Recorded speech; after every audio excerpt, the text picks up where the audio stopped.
We're still going to go a long way, because this is a mentality. It's a universal mentality. You see, if I'm going to look for a job dressing like this with my shirt, I don't qualify. Dressing too clean, I'm not looking for a job. So what must I do?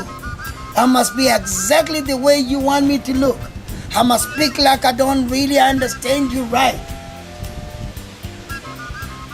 for me to get a job. No, you look at me the way I walk. He's too pompous. He's too short. He doesn't know he's black. So you force me to pretend. You don't want me to be a man. If I come to you as a man, I'm not a man in your house. What do you want me to be? Yeah, you will know often in the last couple of years, I said one of the biggest problems with regard to employment in this country is that when you've got to separate your ways with a South African black employee, they go straight to the CCMA. No matter what your relationship was, they're going to go there and they're going to try and take you apart. They try to take a cover. They don't trust you anyway. You can do good, they say, no, he's hiding something. You pay him right, say, maybe according to the law, I should be getting more. Because this guy, he never trusted you. You never came as a man in front of him. So no matter what we felt in terms of that everything, our relationship was good, there was still underlying suspicion, which, I mustn't be nice to myself. Because effectively, a lot of issues where a black person should have reacted more aggressively and stood up for their rights and didn't, builds up in them until you part ways, and then CCMA and anger flourishes out of something's been bubbling for ever. That's why the leader was killed in the farm. That is why the leader was killed in the farm.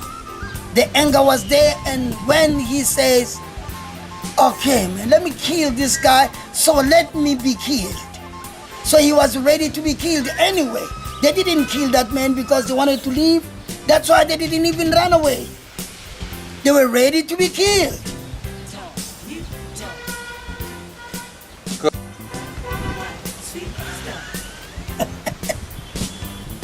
So you're a brave man to be around me.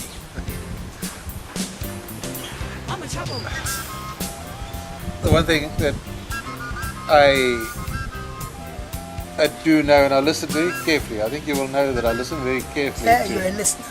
to what you say, is as much as what I can feel the anger sometimes, I'm listening to every word and every message, and I understand exactly what you are saying.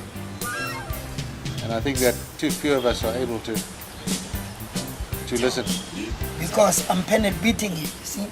When the car is being smashed, man, they use hammers, fire, all sort of things. So to repair you, if I really like you like my fellow brother in a spirit, because we are sharing one mentality to deliver this country, I must tell you the truth. And I must penal beat you hard. Because if I don't tell you the truth, you'll walk around there with the wrong perception. I'm not giving you the real ammunition. I'm cheating you if I'm not telling you the truth. So I don't assist you from growing. I suffocate your growth. So all the white people here, they're working with the suffocation of the growth. Even in a political organization, they are moving around with the lie. Somebody lied to them. They don't grow. While you talk like that, and I've spoken to you before about this young 40-year-old black guy in politics who comes to me, talks to me, doesn't believe what I'm saying about these various animosities and that we're not all equal.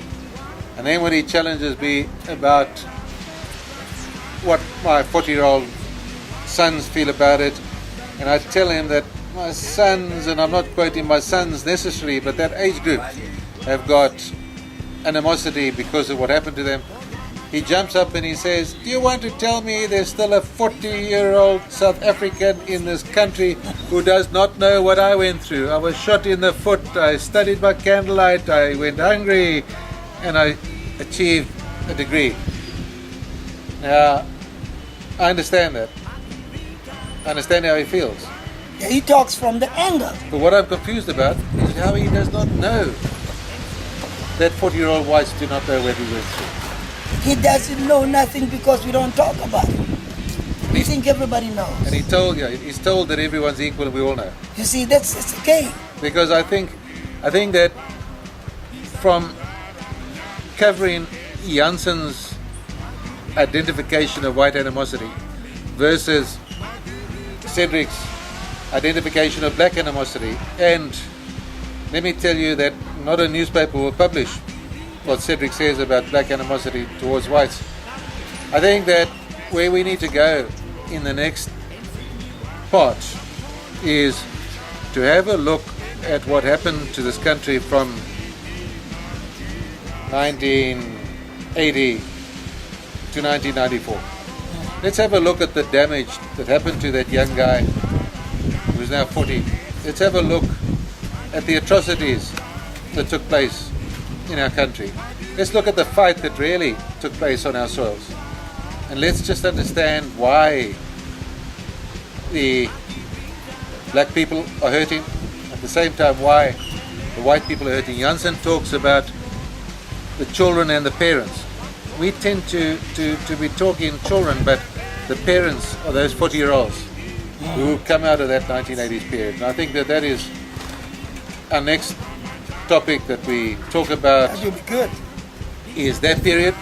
And once we've got everyone aware of what happened in that period, we then start putting together solutions for how we address both communities, the white animosity, the black, bring them together and create a productive, integrated society.